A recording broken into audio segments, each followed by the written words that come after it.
എല്ലാവർക്കും നമസ്കാരം.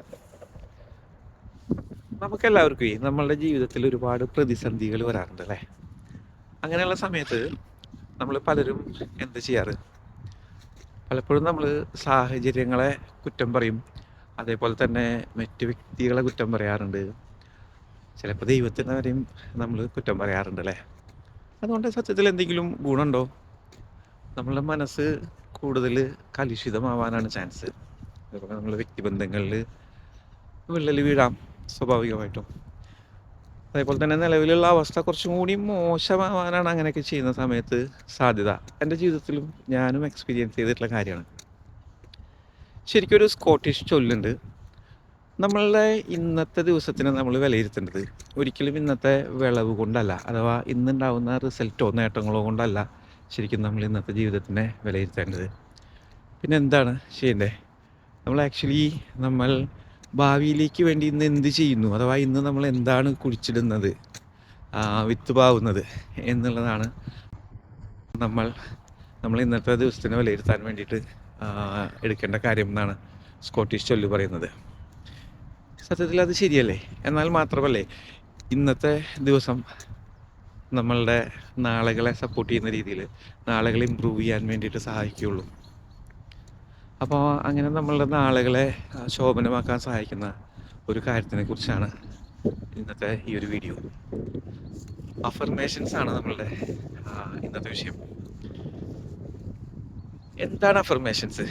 ശരിക്കും ഒരു ദിവസം നമ്മൾ പലതവണ നമ്മളുടെ മനസ്സിലേക്ക് എന്തെങ്കിലും ഒരു കാര്യത്തിനെ കുറിച്ചിട്ട് പോസിറ്റീവായിട്ട് ഉള്ളൊരു സ്റ്റേറ്റ്മെൻറ്റ് പറയുന്ന രീതിയാണ് അഫർമേഷൻ എന്ന് പറയുന്നത്. അഫം ചെയ്യുക എന്ന് പറഞ്ഞു കഴിഞ്ഞാൽ നമ്മളുടെ ഉപബോധ മനസ്സിലേക്ക് ഒരു കാര്യത്തിനെ ഉറപ്പിക്കുക. അതായത് ഒരു സത്യവാചകം പറയുന്നത് പോലെ ഒരു പ്രതിജ്ഞയൊക്കെ എടുക്കില്ലേ നമ്മൾ, അതേപോലെ ഒരു കാര്യത്തിനെ, പോസിറ്റീവായ ഒരു കാര്യത്തിനെ നമ്മളുടെ ഉപബോധ മനസ്സിലേക്ക് ഉറപ്പിക്കുക എന്നാണ് അഫർമേഷൻ എന്ന് പറഞ്ഞാൽ ഉദ്ദേശിക്കുന്നത്. അമേരിക്കൻ സൈക്കോളജിയുടെ പിതാവായിട്ടുള്ള വില്യം ജെയിംസ് പറഞ്ഞിട്ടുണ്ട്, ഈ ലോകത്തിനെ തന്നെ മാറ്റിപ്പറിക്കാൻ കഴിയുന്ന പവർ നമ്മളുടെ ബോധ മനസ്സിനുണ്ടെന്ന്. 20 വർഷത്തെ ഒരു റിസർച്ചിൻ്റെ ഭാഗമായിട്ട് അമേരിക്കയിൽ അന്ന് ജീവിച്ചിരുന്ന ഏറ്റവും പ്രഗത്ഭരും പ്രശസ്തരുമായ അതേപോലെ പണക്കാരുമായിട്ടുള്ള ആളുകളെ മുഴുവൻ ഇൻ്റർവ്യൂ ചെയ്ത ശേഷം 1937 നെപ്പോളിയൻ ഹിൽ എഴുതിയിട്ടുള്ളൊരു പുസ്തകമാണ് തിങ്ക് ആൻഡ് ഗ്രോ റിച്ച് എന്നുള്ളൊരു ബുക്ക്. ശരിക്കും ഇന്നുള്ള പോസിറ്റീവ് തിങ്കിങ് ആറ്റിറ്റ്യൂഡിനെ കുറിച്ചൊക്കെയുള്ള എല്ലാ പുസ്തകങ്ങളുടെയും തന്നെ മാതാവാണെന്ന് പറയാം. അത്രയും പഴക്കമുള്ളതും അതിലത്തെ തന്നെ കൺസെപ്റ്റാണ് ഇപ്പോൾ പലതും വികസിച്ച് മറ്റു പുസ്തകങ്ങളിലേക്കൊക്കെ എത്തിയിട്ടുള്ളതെന്ന് പറയാവുന്ന ഒരു ബുക്കാണത്. അതിൽ അദ്ദേഹം പ്രമുഖരായിട്ടുള്ള ആളുകളെ ഇൻ്റർവ്യൂ ചെയ്തു. ഹെൻറി ഫോർഡ്, അതേപോലെ തന്നെ Thomas Alva Edison, Alexander Graham bell, Roosevelt, ആ രീതിയിൽ അന്നത്തെ പ്രശസ്തരായിട്ടുള്ള പണക്കാരായിട്ടുള്ള എല്ലാവരെയും തന്നെ റിസർച്ച് ചെയ്തിട്ടും അവരുടെ കാര്യങ്ങൾ പഠിച്ചിട്ടും അദ്ദേഹം അവരുടെ ഇടയിലുള്ള കോമണാലിറ്റീസ് എന്താണെന്നുള്ളത്, അതേപോലെ തന്നെ അവരെങ്ങനെയാണ് സക്സസ്ഫുൾ ആയത്, അവരെങ്ങനെയാണ് പണക്കാരായത് എന്നുള്ളതെല്ലാം ആഴത്തിൽ പഠിച്ചിട്ടാണ് കൃത്യമായിട്ട് ആ പുസ്തകം എഴുതിയിട്ടുള്ളത്. അപ്പോൾ അതിൽ അദ്ദേഹം പറയുന്നുണ്ട്, നമുക്ക് വേണമെങ്കിൽ നമ്മളുടെ ഉപബോധ മനസ്സിലേക്ക് നമ്മളുടെ പ്ലാൻ എന്താണെന്ന് കൃത്യമായിട്ട് നടാൻ സാധിക്കുമെന്ന്. അപ്പോൾ ചിലപ്പോൾ നമ്മൾക്ക് സ്വാഭാവികമായിട്ടും തോന്നുന്നൊരു ചിന്തയായിരിക്കും, ആളുകൾക്ക് ആഗ്രഹങ്ങളുണ്ട്, അവർ അതിനുവേണ്ടി അധ്വാനിക്കുന്നുണ്ട്, എന്നിട്ട് പോലും എന്തുകൊണ്ടായിരിക്കാം അവർക്ക് വിജയിക്കാൻ പറ്റാത്തതെന്ന്. ഒരു പക്ഷേ അവർ കുഴിച്ചിടുന്ന തെറ്റായ വിത്തുകളായിരിക്കാം. അതായത് മനസ്സിലേക്ക് കുഴിച്ചിടുന്ന ചിന്തകളും അവരുടെ സെൽഫ് ടോക്കുകളും. ചിലർ പറയാറുണ്ട് എനിക്കത് ചെയ്യാൻ ബുദ്ധിമുട്ടാണെന്ന്, അതല്ലെങ്കിൽ അസാധ്യമാണെന്ന് പറയാറുണ്ട്. വേറെ ചിലർ പറയും എനിക്കത് ഒരിക്കലും സാധ്യമാവുകയില്ല എന്ന്. ഇങ്ങനെയുള്ള പറച്ചിലുകളെല്ലാം, ഇതെല്ലാം സത്യത്തിൽ വാക്കുകളും ചിന്തകളും നെഗറ്റീവായ വിത്തുകളായി മാറുന്നുണ്ട്. അങ്ങനെ ആ നെഗറ്റീവായ വിത്തുകളാണ് അവർ സബ് കോൺഷ്യസ് മൈൻഡിലേക്ക് കുഴിച്ചിടുന്നത്. നാശം പിടിച്ച ജീവിതം, ഒരിക്കലും തീരാത്ത കഷ്ടപ്പാട്, ഇതൊക്കെ ഇനി മരിച്ചാലേ മാറുകയുള്ളൂ, ഇങ്ങനെയൊക്കെ സ്ഥിരമായിട്ട് പറയുന്നവരുണ്ട് അല്ലേ? ഇങ്ങനെ സ്ഥിരമായി നമ്മൾ സംസാരിക്കുമ്പോൾ നമ്മുടെ ഉപബോധ മനസ്സിനെ തന്നെ നമ്മൾ പാകപ്പെടുത്തുകയാണ് ചെയ്യുന്നത്. ഈ വാക്കുകൾ, ഈ ചിന്തകൾ അങ്ങനെ നമ്മുടെ പെരുമാറ്റത്തെയും നമ്മുടെ വികാരങ്ങളെയും അതേപോലെ നമ്മുടെ ഭാവിയെ തന്നെയും ഇൻഫ്ലുവൻസ് ചെയ്യുന്നുണ്ട്. അറിഞ്ഞും അറിയാതെയും നെഗറ്റീവായ ഇത്തരം ചിന്തകൾ മനസ്സിൽ കൊണ്ടു നടക്കുന്നവരും നെഗറ്റീവായ ഇത്തരം വാക്കുകൾ പറയുന്നവരും സത്യത്തിൽ അവരുടെ ലോകം അങ്ങനെയാണ് എന്ന് ഉപബോധ മനസ്സിൽ ഉറപ്പിക്കുകയാണ്, അഥവാ അഫേം ചെയ്യുകയാണ് ചെയ്യുന്നത്.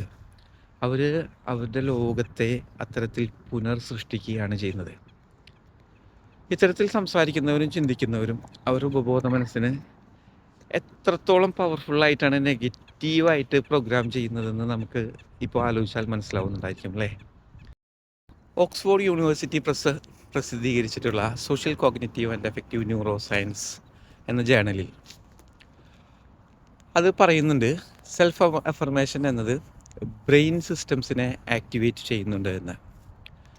ഇത് MRI എവിഡൻസ് വെച്ചിട്ട് നമ്മളിൽ ബ്രെയിനിൽ വ്യത്യാസം വരുത്തുന്നുണ്ട് എന്ന് അവർ സ്ഥാപിച്ചിട്ടുണ്ട്. നിലവിൽ നമ്മുടെ ബ്രെയിനിൽ ചില ന്യൂറൽ പാത്ത് വേസ് ഉണ്ടാക്കാൻ വേണ്ടിയിട്ട്, അതേപോലെ നമ്മളുടെ ബ്രെയിനിൻ്റെ പ്രീഫ്രണ്ടൽ കോർട്ടെക്സിനെ ആക്ടിവേറ്റ് ചെയ്യാൻ സഹായിക്കുന്നുണ്ട് എന്ന് ഇതിനകം അവർ തെളിയിച്ചിട്ടുള്ളതാണ്.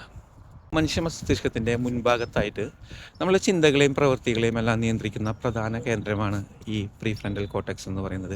യുക്തിപരമായ തീരുമാനങ്ങൾ എടുക്കാൻ വേണ്ടിയിട്ട്, അതേപോലെ തന്നെ നമ്മളുടെ വികാരങ്ങളെ നിയന്ത്രിക്കാനുള്ള കഴിവ്, നമ്മളെ ഭാവിയിലേക്കുള്ള ലക്ഷ്യങ്ങൾ ആസൂത്രണം ചെയ്യാൻ എല്ലാത്തിനും നമ്മളെ സഹായിക്കുന്നത് ഈ മസ്തിഷ്കത്തിൻ്റെ CEO എന്ന് തന്നെ പറയാൻ പറ്റാവുന്ന ഈ പ്രീഫ്രണ്ടൽ കോർട്ടെക്സ് ആണ്.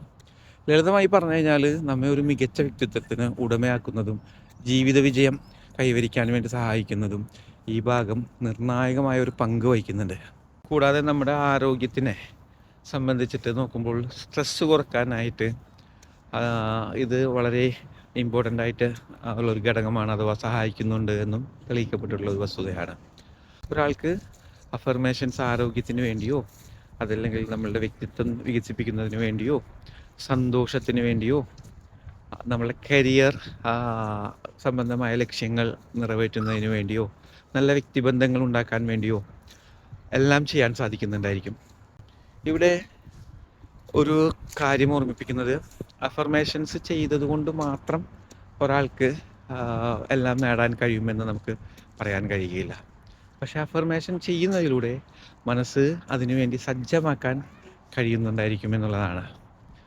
എന്ന് മാത്രമല്ല, ദ ലോ ഓഫ് അട്രാക്ഷൻ പറയുന്നത്, ഒരാൾ ഇത്തരത്തിൽ അഫർമേഷൻ ചെയ്യുമ്പോൾ ഈ പ്രപഞ്ചം തന്നെ ആ കാര്യങ്ങളെ അയാളിലേക്ക് എത്തിക്കുവാൻ വേണ്ടി പ്രവർത്തിക്കുന്നു എന്നാണ്.